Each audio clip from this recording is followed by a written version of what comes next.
Star TV. Good morning and welcome.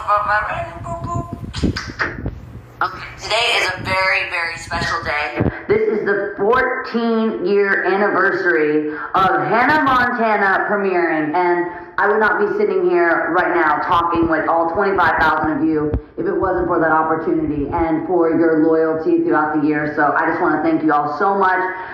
It's a perfect episode, and it actually wasn't even planned this way, but my dad's going to be joining, so that is perfect timing. All right.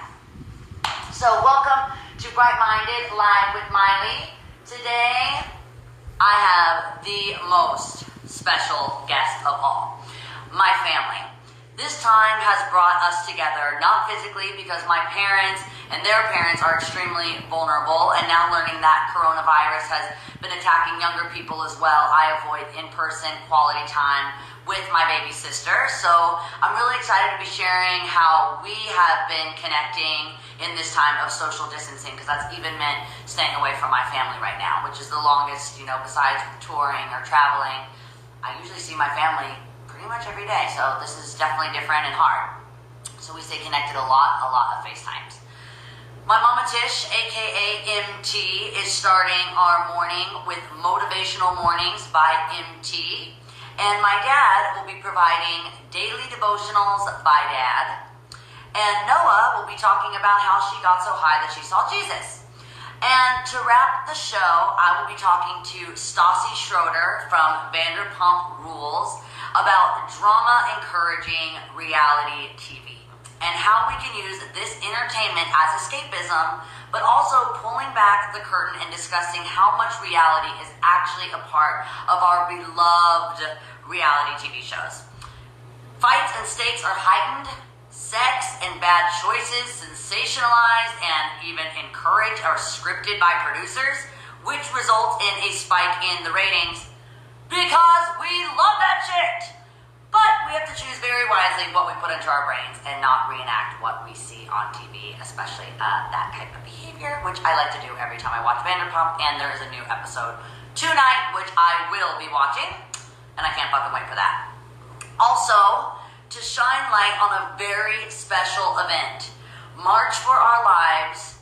Today is the 2-year anniversary of the march created by Stoneman Douglas High School shooting survivors. And I had the honor to perform the climb and participating at the march, which rallied together 200,000 people in the streets of DC to demand gun control.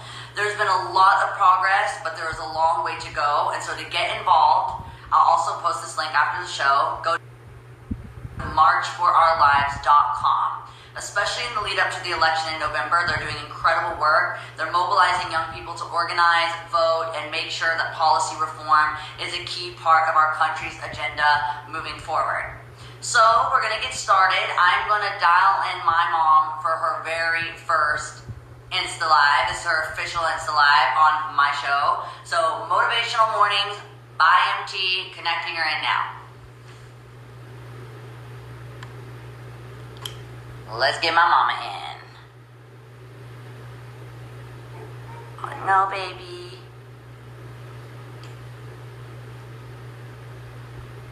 Okay, why is it not? Oh no, not again, you guys. Okay, hold on. So close. Here I go. Okay, I'm searching. And it's doing this nonsense. Oh, I wish you guys could see what it's saying. Mom, oh, here we go. Great, here we go. Bright-minded without technical problems is not bright-minded. We all know this. Good morning, Mom. Hi, honey. How are you doing this morning? I'm trying to be very serious. That's because my mom smoked a joint before the fucking episode.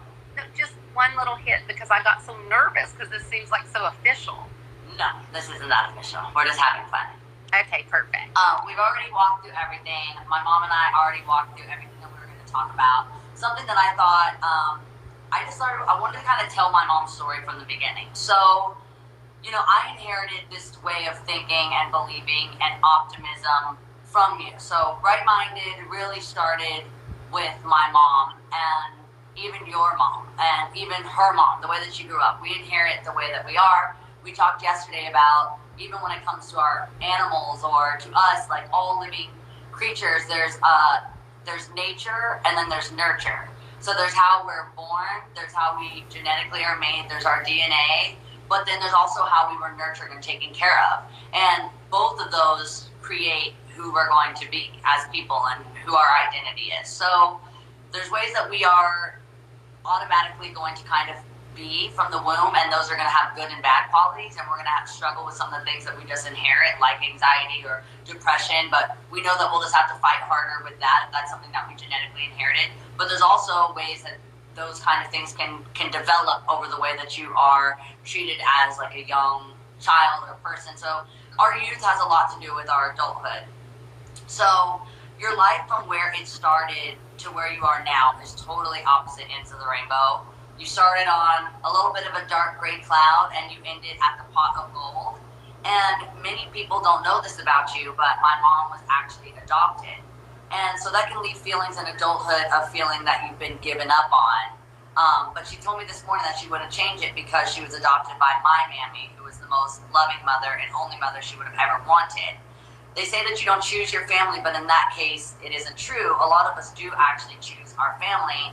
Blood relatives distance themselves all the time, and you can create the family that you want, a family you love and that loves you back. So Mom, can you walk us through how it feels to be adopted, since I'm so close to you, and Dad, it's really hard for me to understand.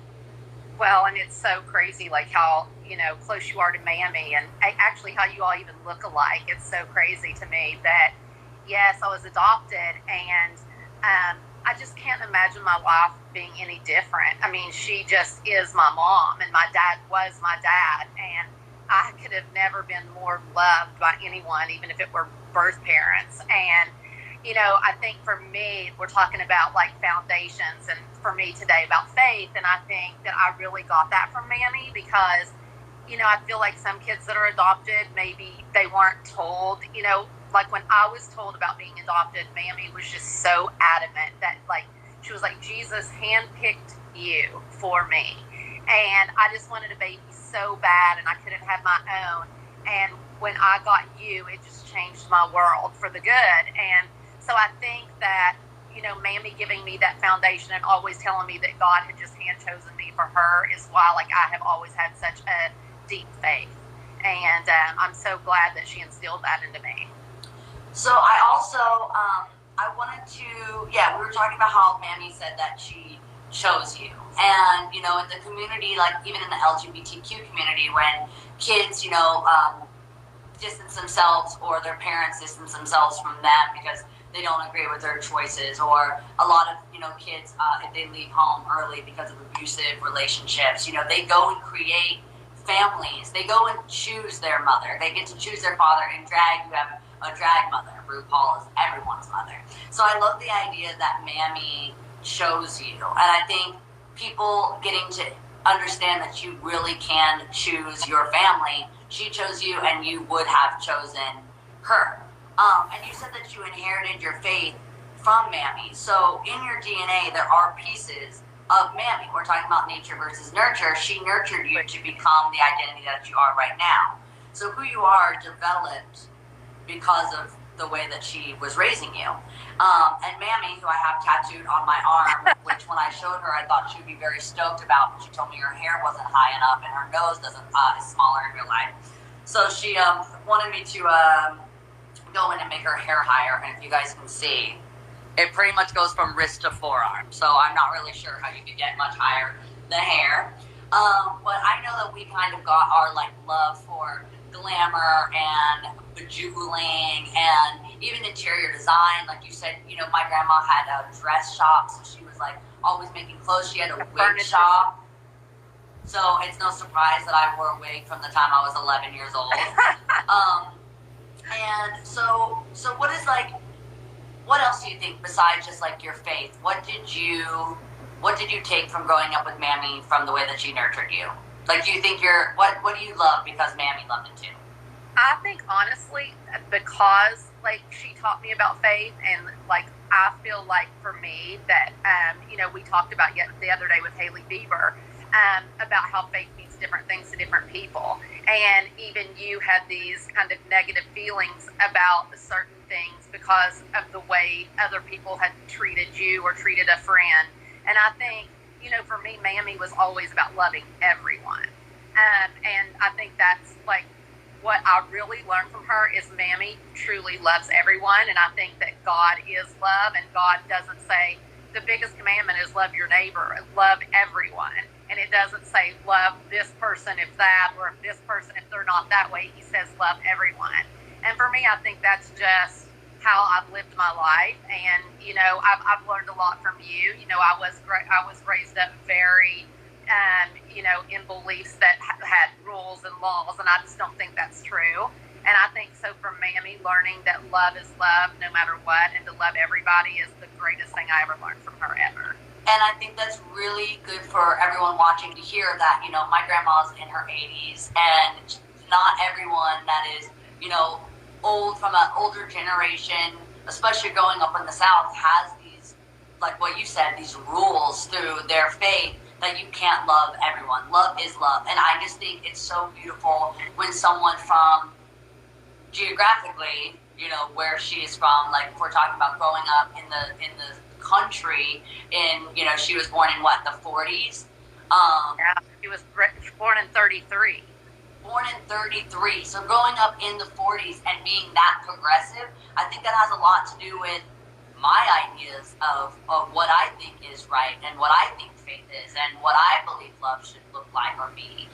So that has a lot to do with Mammy also. So even though, you're adopted, I am her granddaughter in every bit of the way that I am, and even what I've built my career and like what I'm known for. Like I think a lot of my identity, people know me as being someone that loves everyone, that tries to sing songs like The Climb, and I don't think songs like that I would have even done if Mammy wasn't my grandmother. So it's just crazy how the family that you create has nothing to do with blood, and you can be just as much of a of a kind of image of them, or like a reproduction of them, even if you're not actually Absolutely. genetic.